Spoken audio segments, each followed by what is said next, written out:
Lions TV, this is your Sunday roundup show, otherwise now known as The Week in SE16. I'm not sure why I changed the name, but I did. However, the content is the same, and it's been another busy one in South Bermondsey. 2 players in, rumours of more coming, rumours of some going out, and of course a local derby, I suppose, in the friendly yesterday at League 2.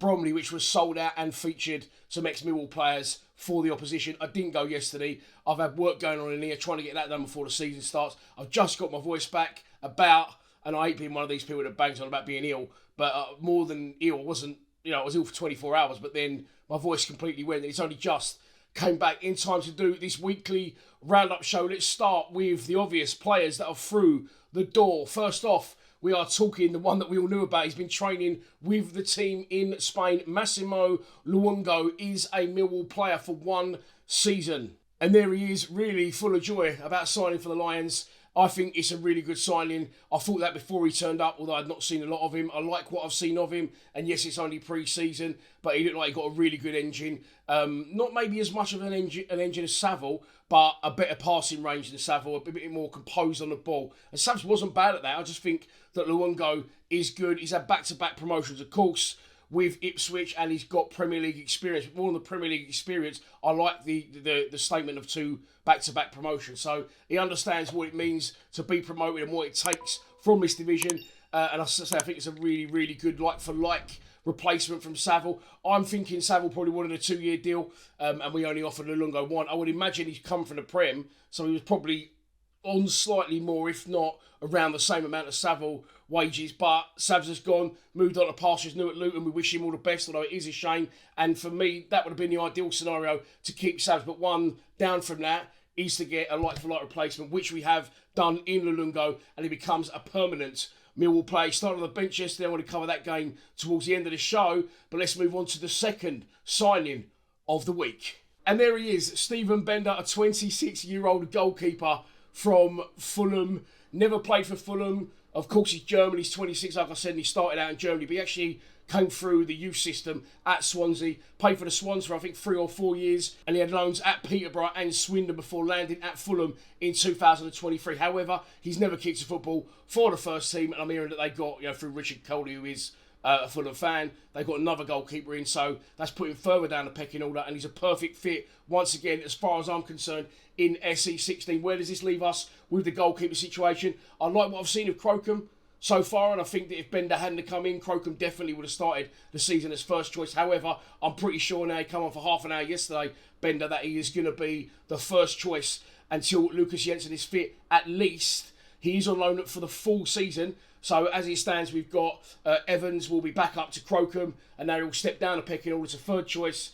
And I think that Bender will definitely be the number 1. Not that Crocombe's done anything wrong. Again, you can only judge it on who you're playing against. Made some good saves when called upon, and he actually didn't concede the goal yesterday, did he? Probably that was Bender. But then, of course, we're expecting Lucas Jensen back around Christmas time. So then I expect Jensen to come back in and maybe, towards January, February, competing with Bender and maybe Crocombe, depending on how the season goes, for the first team space. However, I think we would then need, as soon as Jensen's fit or even fit to be on the bench or even be ready to be third choice, I think it's then time to let George Evans out on loan. He signed a new long-term contract at the club in the summer, and for me, he needs game time. I've covered this a million times before. Bromley's got a decent goalkeeper, by the way. Made a few good saves with Tristan Karmi yesterday, amongst others. But I think it's time for George Evans to go out on loan. We've also got Jacob Prusnetsky. I think that's how you say his surname, mate. I apologise if it's not, and you're probably not watching anyway, so you probably don't care. But he's very highly rated in Millwall. I know that anyway, but the way they talk about him, they put a photo up recently on their social media page of him and Bart together. Bart went to the training camp in Spain. He's living over there now. So he went along to see Prusnetsky and the rest of the squad. Prusnetsky has now got Bart's old squad number of 33, and they're making quite a big thing of that. So if they rate him that much, then that's going to leave him. Well, he'll play in the 21s, but just for argument's sake, against Northampton, would it have hurt to put him in for 45 minutes just to give him that little bit of experience when results, as we get told so often, don't really matter, and it's about fitness? Just to get him on the pitch. Northampton really threatened us. I think that writing was on the wall anyway, and on the cards that they wasn't going to have much joy coming forward. So I don't understand why we don't play him in this situation. We did play Evans and Crocombe, I think, in the Elche game. They played half each, or no, Evans come on after, didn't he? And conceded straight away. And you need that because I think that proved at that point, like I covered at the time, that Crocombe should be the number one. That's before, of course, we knew that the German Steven Bender was coming through the front door. Right, let's move on to Japhet Tanganga. The article came out earlier this week from Sky Sports News that Serie A side Hellas Verona are interested in signing Japhet Tanganga, a bid of €3 million, which equates to around £2.6 million, I believe. I don't know. I haven't got that much in the bank. If I did, I probably would, but I haven't, and I never will.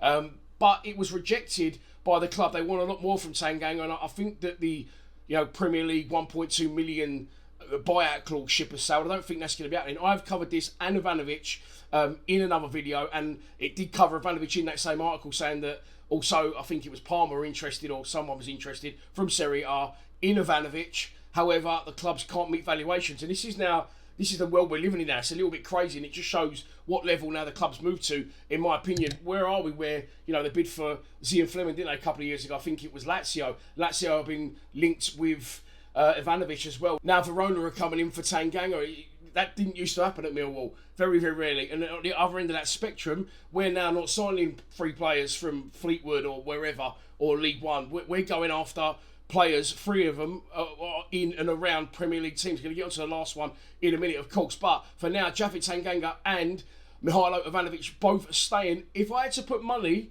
and I'm a better man, on one of those leaving first, I don't want either two, of course, my money would now be on Ivanovic. He's scoring a lot of goals. Again, only pre-season, granted, but I think there's a lot of buzz around him. I really think he's improved over the summer. Again, throwing in it's just friendlies, it's lower league opposition. I think he looks a lot sharper. I think he's added more to his game. I did notice that at the back end of last season. But for now, they are both staying put, and that is nothing but good news, because Millwall have rejected a bid from Serie A club Hellas Verona, around £3 million for Japhet Tanganga. Now, that's 2 players potentially look like staying, and 2 through the door. Could anyone else follow? I think we're still short in some areas, and even if Jaff does say, I'd like to see us maybe get another centre-back here. Although we've got a lot of versatile players that can cover, I still think another solid player, because we're having to utilise Kramer at the minute and Leonard at full-back positions. I would like to see another centre-back come in. Cooper's getting a little bit older now, and I've got a feeling he's never really been injured, and touch wood, I hope not, but that can happen at sort of Cooper stage of his career.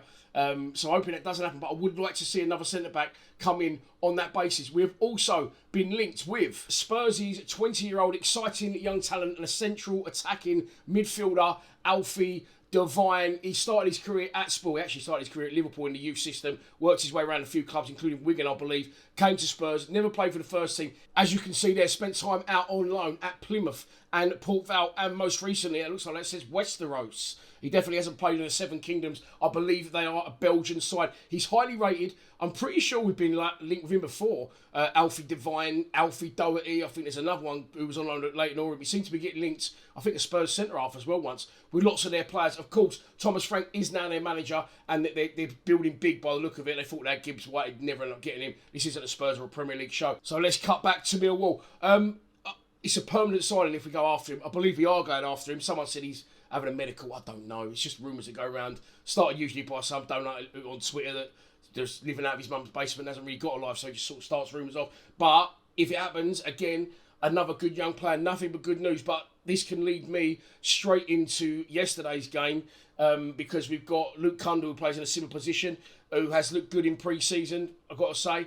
And of course, Race Bangura Williams, who's completely missing out in Spain, another one of those players under question. Where is he? No one said anything, but he was fit yesterday. He came off the bench at half-time. So yesterday's team, looking through it, Crocombe in goal, Leonard left back, Kramer right back, Tanganga and Cooper the central defence pairing. Then it was Casper Denor and Cundle in the centre of midfield, Nesley on one wing, Aziz on the other, and up front, Ivanovic and Coburn. Good to see Coburn back.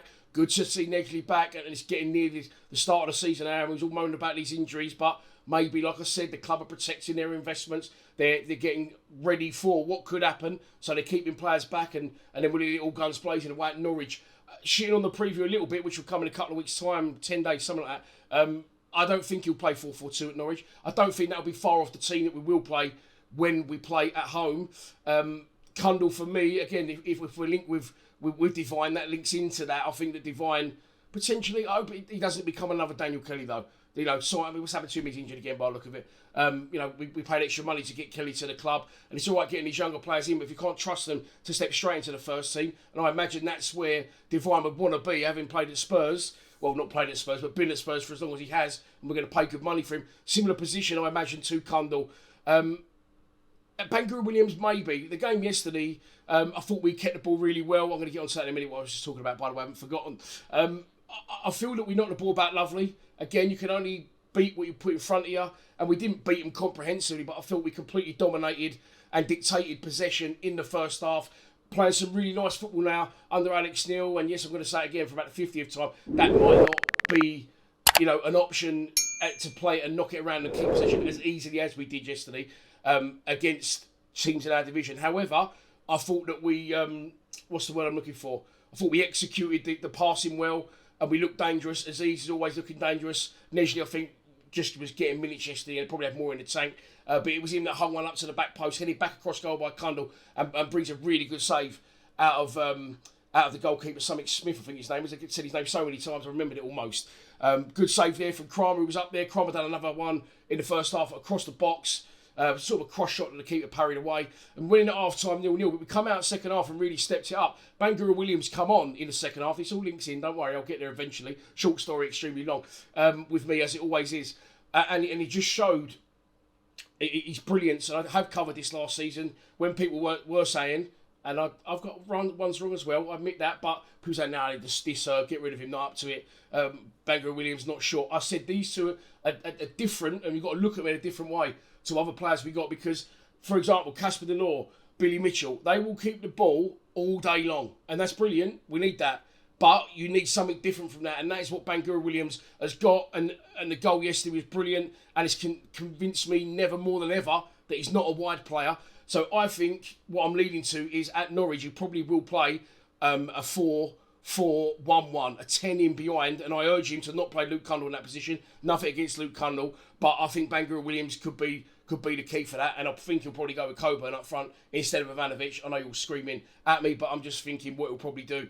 I hope he doesn't. I hope he goes for a 4-4-2. But Norwich, a good side in this division, historically, new manager in Liam Manning. I am shitting all over the preview, but what I'm saying is this. Bangura Williams has got that something special. Okay, he may not track back as much. He may seem lazy on the ball, but he's going to lose it at points. But that finish yesterday, the way he just swept it in, was absolutely brilliant. The second was added not long after. Wes Arden assist, swept home by the big Garlicam, once again scoring. Shock. But yeah, Bangura Williams, he made that look so easy, that finish. And it really, really wasn't. He just swept it in.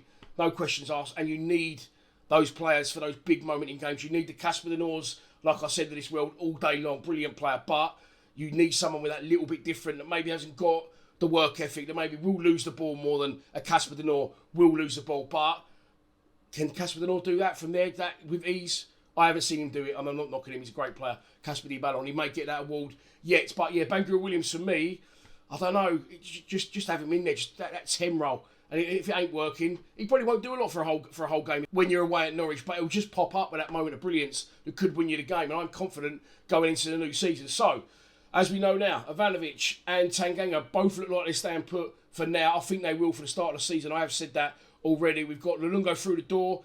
And when we play 4-4-2 at Norwich, I think he'll be in contention to start alongside Casper Denor, unless Billy Mitchell can get fit in time. And then that will be a question for the gaffer to make his mind up. But we're getting there. We're getting there. People saying, we've not signed anyone. And it maybe doesn't feel like we have, because we signed Coburn and we signed Sturridge. They was already here last season. Then we signed Crocombe as a look like now backup goalkeeper to Bender. So that's 3 players in. And then the 2 we got, one was a free transfer, and then another goalkeeper. But we signed 5 players. I'll be honest, I was thinking something big's brewing here. I know a lot of people did, because I've been speaking to people about it. We're going to go and do what we did on the last transfer window when we signed Nesley, Benicio Baker and Lovelace and just everyone in one day. Cundall. Like in 2 days, I think we signed like 8 players.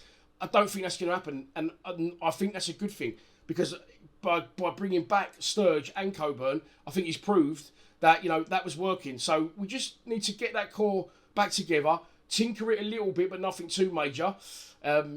And then we can go from there. I think we're in a strong position. So that's your Sunday roundup show done. The next outing for the Lions is Sutton away on Tuesday. I may well go to that, actually, because I'll be over in Beckenham. on Tuesday. But I've not been to one pre-season friendly yet. I don't think anyone has from the channel. But trust me, I'm going all in this season. Before I wrap up the show, you've got the Terry O'Lock t-shirt there. There's other variations of that. Other players, if you click the link in the description, you'll get 10% off. The big one, though, the most important one is the EFL Dream Team for members only starts this weekend. So Leagues 1 and 2, I picked that up for the commentary yesterday at the Millwall game against Bromley. Leagues 1 and 2 actually start this weekend coming. First game's Friday night. If you're a member of our YouTube channel, or if you're not, if you remember, go on to the post that I put out this morning with the code to join our EFL membership Dream Team exclusive to members, blah, blah, blah. Last year, we done Space in the Box with me for a game. A Neil Harris print for second place and £25 to spend in the club shop for third. This year, we're doing Space in the Box for me, Pie Mash and the Pint. There's a shirt over there somewhere. Well, there's been a few more added. From last season, home shirt, signed by all the players. That's a prize. Third prize, £50 in the club shop to spend. So if you want to become a member, or if you are a member, well, first become a member, then members go onto the post I put out this morning on our YouTube community page and type in the code. First, we've got to create a team. Once you create a team, go to Join League, put in the code that's on there, and you could be in with winning some prizes. That is your lot. It really is now for the week in SE16 / your Sunday roundup show. Please subscribe to Lions TV. Come on, you Lions.